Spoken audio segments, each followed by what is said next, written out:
sommes tous confrontés, que nous le veuillons ou non, dans notre société occidentale à l'argent. Et la question qui peut se poser, c'est de dire mais quelle est notre relation à l'argent et qu'est-ce que nous en avons fait aujourd'hui? Parce que l'argent, ce sont des billets, ce sont des chiffres sur un ordinateur et finalement aujourd'hui ce que je peux voir c'est que c'est pas ça pour la plupart d'entre nous. Nous y avons collé des choses qui n'ont rien à voir avec l'argent.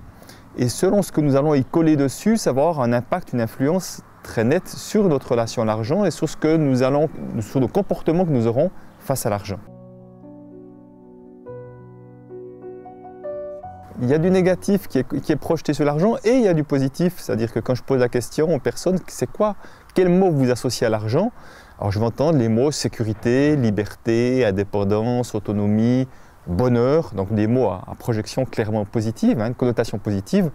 Et d'autres, ils vont dire l'argent, c'est l'injustice, c'est le mal, c'est sale, c'est les conflits.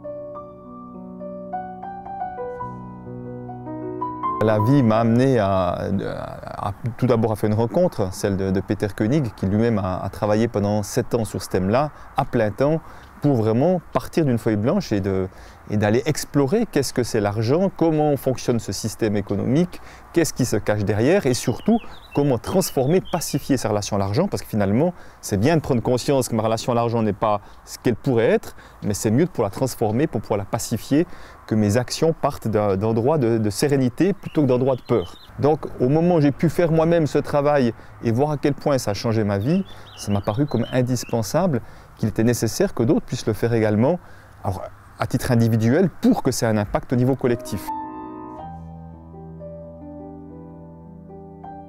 Ce que je peux voir aujourd'hui, c'est que ce thème touche absolument tout le monde. Qu'il n'y a personne qui peut dire « Tiens, moi, je ne suis pas concerné par l'argent ». Cette porte d'entrée-là, c'est pour ça que je la trouve si intéressante, même si fascinante, c'est qu'elle permet d'aller rencontrer l'être humain dans ce qu'il est au plus profond de lui.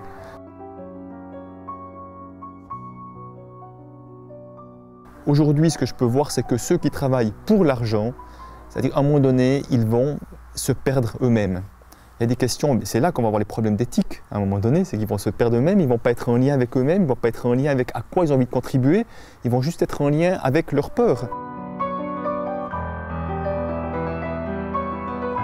Moi-même, j'ai une expérience de la banque et j'ai travaillé 17 ans comme conseiller en placement financier. Donc j'ai eu affaire à ceux qui avaient plus d'argent que la moyenne.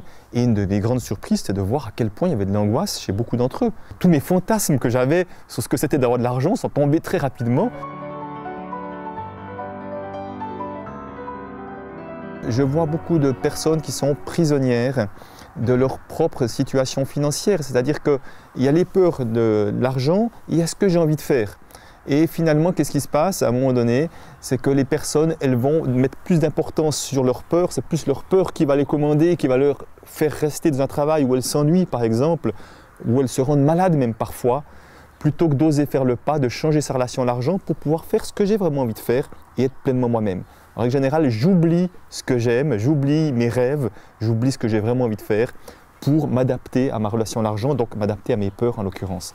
Et ça, je trouve ça malheureux, c'est vraiment une des motivations phares pour lesquelles j'anime cela, c'est que j'ai vraiment envie de permettre à chacun de pouvoir exprimer pleinement qui il est.